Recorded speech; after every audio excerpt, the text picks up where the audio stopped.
ఓ రైతు మహాశయుని గాథ. ఒక ఊరిలో రామయ్య అనే రైతు ఉన్నాడు. అతను చిన్న పొలం కలిగిన నిస్వార్థమైన రైతు. తన భార్య, ఇద్దరు పిల్లలు, తల్లి, తండ్రితో కలిసి నిరాడంబరమైన జీవితం గడిపేవాడు. ప్రతిరోజూ ఉదయం పొద్దునే లేచి పొలానికి వెళ్లి పనిచేసేవాడు. ఆయన కష్టానికి అనుగుణంగా పంట వస్తూనే ఉండేది. కాని కొన్నిసార్లు వర్షాభావం, ఎండలు, తుపానులు రైతు జీవితాన్ని అస్తవ్యస్తం చేసేవి. ఒకసారి ఊహించని విధంగా 7 నెలలు వర్షం లేక పొలాలు ఎండిపోయాయి. రామయ్య కష్టానికి ఫలితం లేకుండా పోయింది. ఆ సంవత్సరంలో పంట చేతికి రాలేదు. అప్పుల బాధ పెరిగింది. ఇంట్లోని పిల్లలు ఆకలితో బాధపడటం చూస్తే ఆయన మనసు కులకులలాడిపోయేది.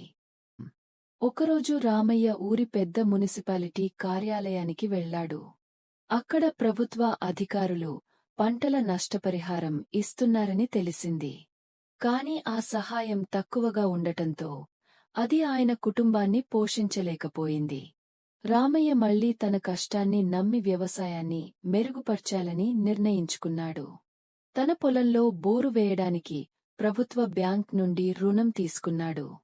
అదేవిధంగా ఆచరణాత్మకంగా కొత్త పద్ధతులలో వ్యవసాయం చేయడం ప్రారంభించాడు. తక్కువ నీటితో పెరుగే పంటలను ఎంచుకున్నాడు. కొన్ని నెలల తర్వాత రామయ్య తన పొలంలో పెరుగు సస్యాలను చూసి ఆనందించాడు. చిన్నదైనా పంట దొరికింది. అప్పుల చుట్టూ చిక్కుకున్నా తన కష్టానికి కొంత ఫలితం వచ్చిందని భావించాడు. ఒకరోజు అతని దగ్గరకు ఒక మహాత్ముడు వచ్చాడు. ఆ మహాత్ముడు రామయ్య పొలం పక్కనే ఆగి రైతుతో ముచ్చటించాడు. రైతు తన కష్టసుఖాలను చెప్పాడు. మహాత్ముడు నవ్వుతూ ఇలా అన్నాడు. నువ్వు ఎంతో శ్రమిస్తున్నావు. కానీ ధైర్యాన్ని కోల్పోకూడదు. నీ కృషికి సరైన మార్గాన్ని ఎంచుకుంటే దాని ఫలితాలు ఎప్పుడూ మంచివే. ఈ మాటలు రామయ్య గుండెల్లో ధైర్యాన్ని నింపాయి. తన వ్యవసాయ పద్ధతుల్లో మరింత మెరుగుదల తేవడానికి కొత్తగా నేర్చుకోవడం ప్రారంభించాడు. సహజ ఎరువులు వాడడం, తక్కువ నీటితో మంచి ఫలితాలు పొందడం, వివిధ రకాల పంటలను వేసి మిశ్రమ వ్యవసాయం చేయడం మొదలుపెట్టాడు. రామయ్య తన నమ్మకాన్ని కోల్పోకుండా రోజురోజుకీ కృషి చేస్తూనే ఉన్నాడు. 3 సంవత్సరాల పాటు అతను వ్యవసాయంలో ఎన్నో మార్పులు తీసుకువచ్చాడు. ఇంతకాలం కష్టపడిన పంటలతో తాను అప్పుల నుండి బయటపడ్డాడు. తన కుటుంబాన్ని బాగా పోషించగలిగాడు. ఊరి రైతులకు రామయ్య ఒక మార్గదర్శిగా మారాడు.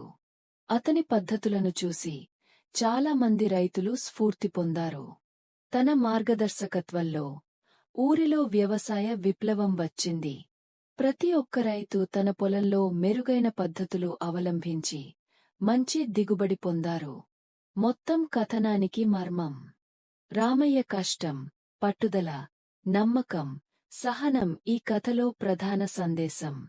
మనం కష్టాల్లో ఉన్నప్పటికీ కొత్త మార్గాలను అన్వేషిస్తూ పట్టుదలతో ముందుకు సాగితే విజయం తప్పక వస్తుంది. కష్టం ఎప్పుడూ మిమ్మల్ని వదిలిపెట్టదు. కాని మీరు ధైర్యంగా నిలబడితే కష్టాలు విజయాన్ని తెచ్చిపెడతాయి.